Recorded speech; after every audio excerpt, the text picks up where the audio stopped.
Bismillahirrahmanirrahim. Assalamualaikum warahmatullahi wabarakatuh.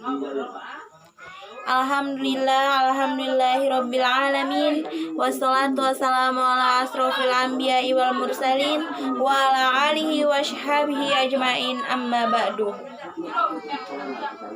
Anak-anakku sekalian yang dirahmati oleh Allah Subhanahu wa taala dimanapun kalian berada, semoga kalian selalu dalam lindungan Allah Subhanahu wa taala dan selalu dalam keadaan sehat walafiat. Walaupun negara kita masih dilanda virus corona. Virus corona. Tetapi semoga kita selalu dalam lindungannya Allah Subhanahu wa taala.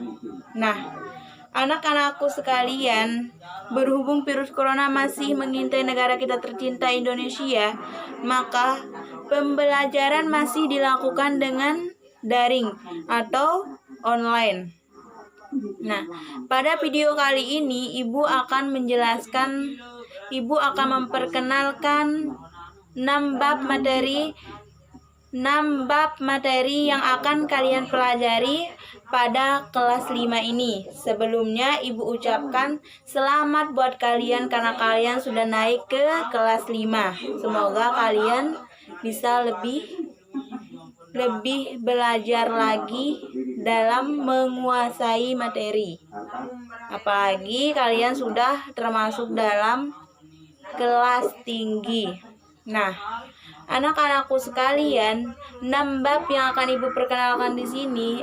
Tetapi alangkah lebih baiknya sebelum Ibu memperkenalkan 6 bab yang akan kalian pelajari di kelas 5 ini, alangkah lebih baiknya kita berdoa terlebih dahulu. Pada hafal kan doa sebelum belajar? Pasti masih hafal ya. Karena kan kita selalu sebelum memulai pembelajaran kita selalu berdoa terlebih dahulu.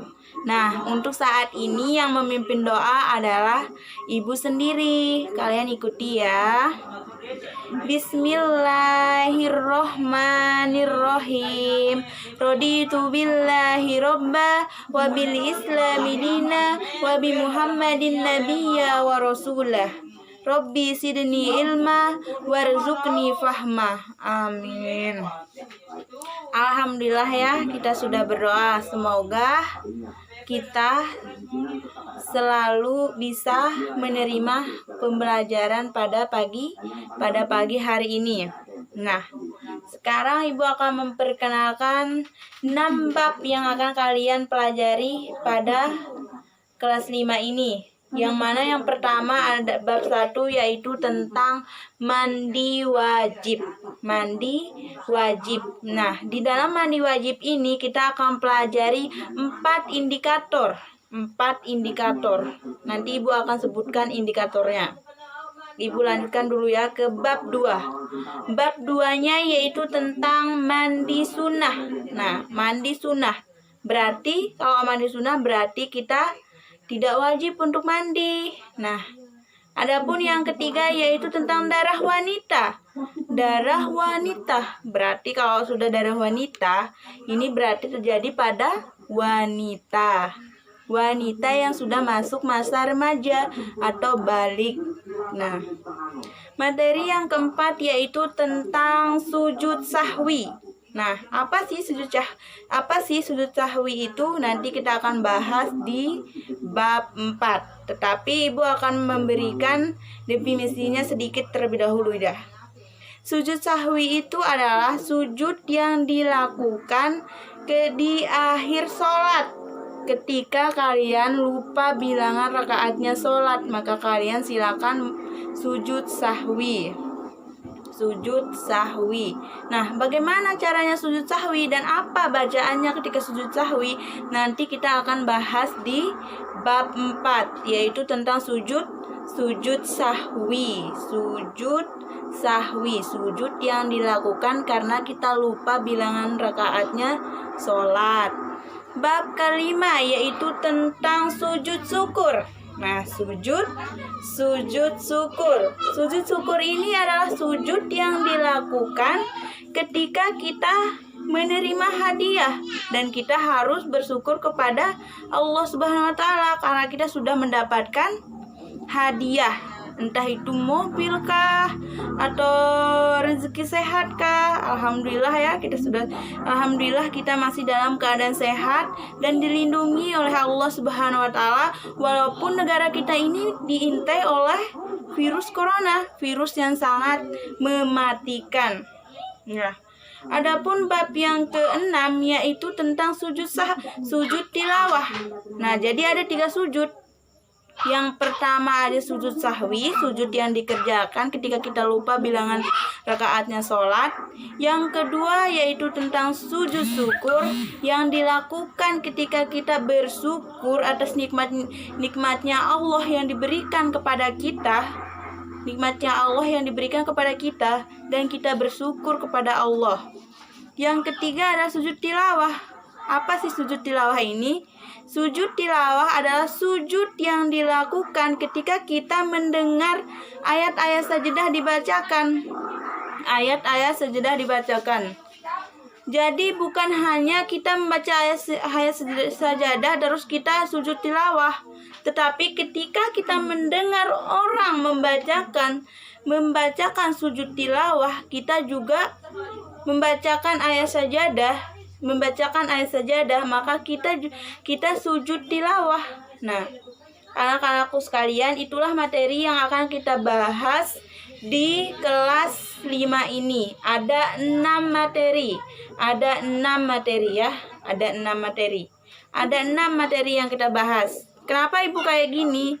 Ini adalah jari matikah yang berarti 6. Nah, adapun indikator dari mandi wajib itu ada 4 indikator. Nah, sekarang kita masuk ke materi yaitu tentang mandi wajib ya. Ada 4 indikator. Yang pertama yaitu definisi mandi wajib. Apa sih mandi wajib itu? Apa pengertiannya dari mandi wajib itu sendiri? Yang kedua tentang keadaan yang mengharuskan kita untuk mandi wajib. Nah, keadaan yang mengharuskan kita untuk mandi wajib itu apa? Apa yang membuat kita harus melakukan mandi wajib? Mandi wajib yang mana mandi wajib itu adalah mandi yang harus kita lakukan karena terjadi sesuatu hal pada diri kita. Indikator yang ketiga yaitu tentang syarat sahnya mandi wajib. Nah, syarat sahnya mandi wajib itu seperti apa? Lebih jelasnya nanti Ibu akan jelaskan di video berikutnya. Nah, adapun indikator yang keempat yaitu tentang tata cara mandi wajib yang sempurna. Nah, bagaimana sih caranya kita mandi wajib? Niatnya mandi wajib itu seperti apa? Dan bagaimana cara kita untuk melaksanakan mandi wajib itu? Apakah kita langsung sebur kepala caranya? Ataukah kita hanya menyebur 3 kali ke kanan, 3 kali ke kiri, dan 3 kali ke tengah? Apakah seperti itu? Lebih jelasnya Ibu akan jelaskan di video yang selanjutnya. Oke, anak-anakku sekalian, perkenalan materinya mungkin hanya sampai di sini saja. Kurang lebihnya Ibu mohon maaf. Dan apabila kalian ada yang mau dipertanyakan, silakan langsung japri ke Ibu, ke nomor WA-nya Ibu ya. Misalnya ada yang mau dipertanyakan. Marilah kita tutup pembelajaran hari ini dengan membaca doa kafaratul majlis. Subhanakallahumma bihamdika asyhadu an la ilaha illa anta astaghfiruka wa atubu ilaik. Wassalamualaikum warahmatullahi wabarakatuh.